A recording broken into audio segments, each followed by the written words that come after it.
Assalamualaikum warahmatullahi wabarakatuh. Izinkan kami untuk mempresentasikan metodologi penelitian bisnis dengan judul Pengaruh Kepercayaan dan Persepsi Privasi Terhadap Perilaku Pembelian di Platform Tokopedia. Sebelumnya, perkenalkan, nama saya Husna Romadhani dengan NIM akhir 773 dan teman saya Areta Dia Silvana dengan NIM akhir 296. Saja masuk ke latar belakangnya. Jadi perkembangan e-commerce di Indonesia itu semakin pesat dan menjadikan Tokopedia itu sebagai salah satu platform yang banyak digunakan masyarakat untuk berbelanja online karena mudah. Apalagi setelah Tokopedia itu masuk ke TikTok Shop. Namun, keputusan pembelian konsumen tidak hanya dipengaruhi oleh kemudahan bertransaksi, tetapi juga oleh tingkat kepercayaan dan persepsi privasi terhadap keamanan data pribadi. Nah, hal ini semakin penting setelah terjadinya kasus kebocoran data pengguna Tokopedia pada 2020 waktu COVID. Nah, yang berdampak pada menurunnya kepercayaan konsumen. Nah, meskipun telah banyak penelitian sebelumnya mengenai kepercayaan dan persepsi privasi dalam e-commerce, penelitian yang mengkaji keduanya secara bersamaan itu masih terbatas, apalagi di platform Tokopedia. Nah, oleh karena itu, penelitian ini dilakukan untuk menganalisis pengaruh kepercayaan dan persepsi privasi terhadap perilaku pembelian produk di Tokopedia. Nah, selanjutnya itu rumusan masalahnya.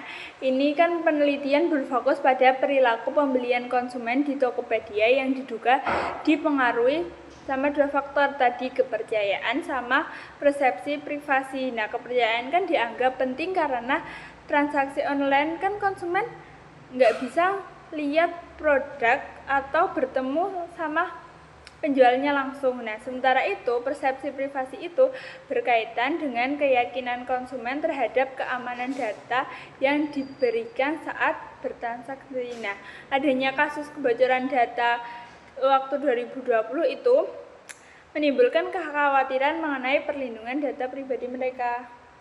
Nah, dari rumusan masalah tadi kita mendapat 3 pertanyaan penelitian. Yang pertama itu adalah apakah kepercayaan berpengaruh terhadap perilaku pembelian produk pada platform Tokopedia?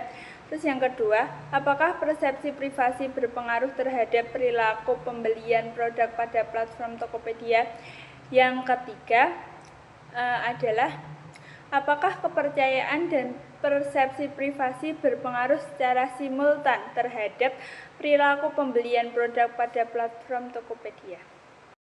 Yang selanjutnya adalah tujuan. Nah, tujuan dari penelitian kami yang pertama untuk memahami apakah kepercayaan berpengaruh terhadap perilaku pembelian pada platform Tokopedia. Nah, yang kedua untuk memahami apakah persepsi privasi berpengaruh terhadap perilaku pembelian pada platform Tokopedia. Yang selanjutnya ada manfaat. Nah, manfaat ini terbagi menjadi 2, yaitu manfaat teoritis dan praktis. Nah, manfaat praktis ini, penelitian ini diharapkan dapat memberikan kontribusi pada pengembangan teori perilaku konsumen, khususnya dalam memperluas pemahaman mengenai model kepercayaan dan privasi dalam lingkungan e-commerce.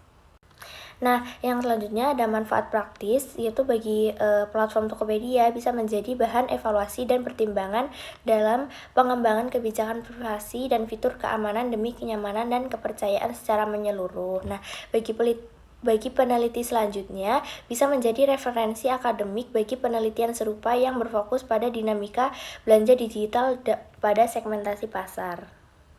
Masuk ke bab 2 itu ada tinjauan pustaka. Di subbab pertama itu landasan teori. Jadi landasan teori dari kepercayaan, persepsi privasi, dan perilaku pembelian.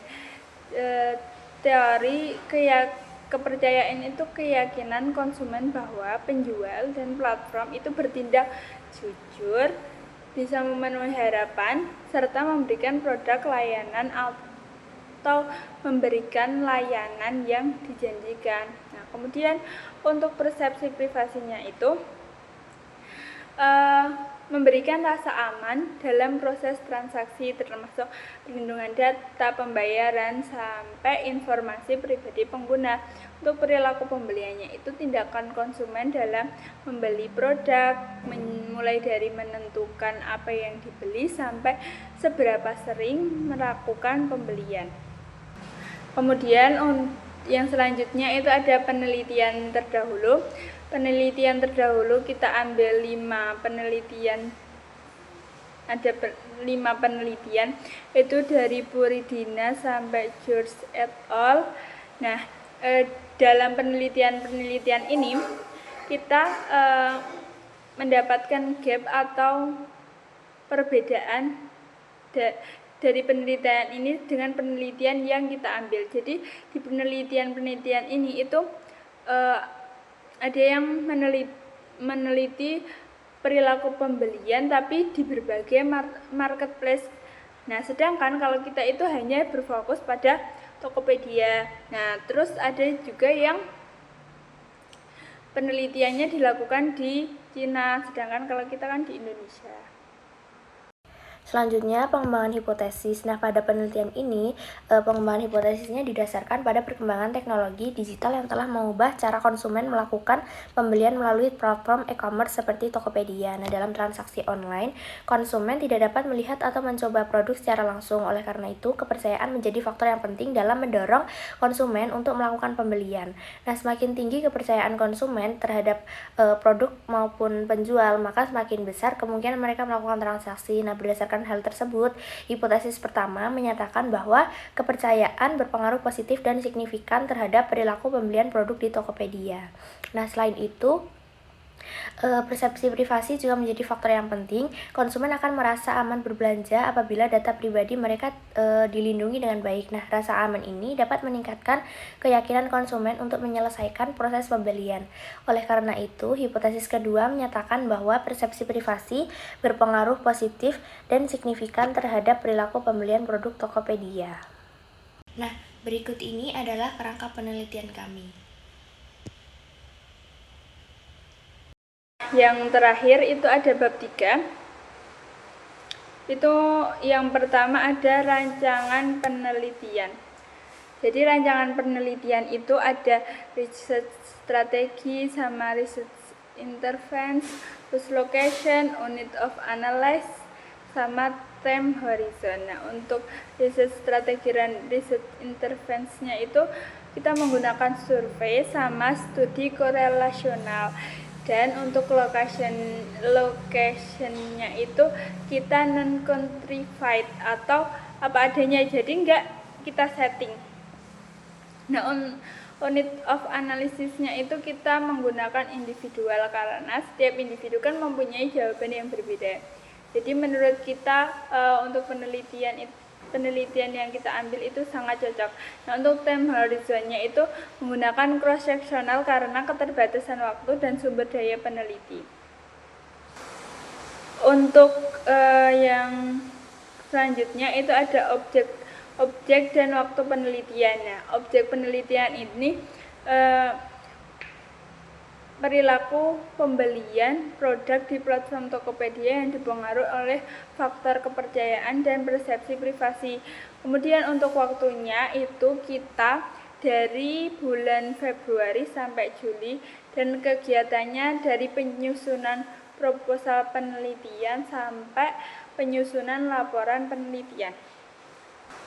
Nah, untuk populasi sampel dan teknik samplingnya itu untuk populasi kan seluruh pengguna platform Tokopedia. Nah, untuk sampelnya berarti kita ambil sekelompok pengguna platform Tokopedia yang dihitung menggunakan SAM-PLS. Nah, untuk teknik samplingnya itu kita menggunakan teknik non-probability sampling dengan syarat memiliki aplikasi Tokopedia dan pernah melakukan pembelian di Tokopedia.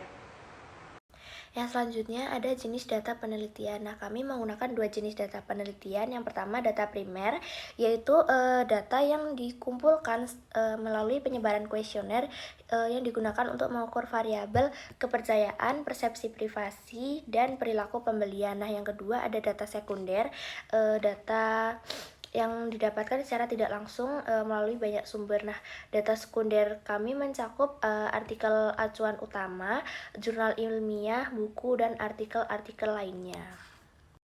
Yang selanjutnya ada prosedur pengambilan data. Nah, pengambilan data pada penelitian ini melalui beberapa tahap. Yang pertama, menyusun instrumen penelitian yang berupa kuesioner yang didasarkan pada indikator pada variabel-variabel penelitian kami. Nah, kami menggunakan skala Likert pada kuesionernya. Lalu, kuesioner ini disebarkan pada responden secara online melalui Google Form untuk mendapatkan data-data tersebut. Nah, sebelum responden ini mengisi kuesioner, terdapat pertanyaan-pertanyaan penyaring atau screening untuk memastikan bahwa responden sesuai dengan kriteria penelitian kami.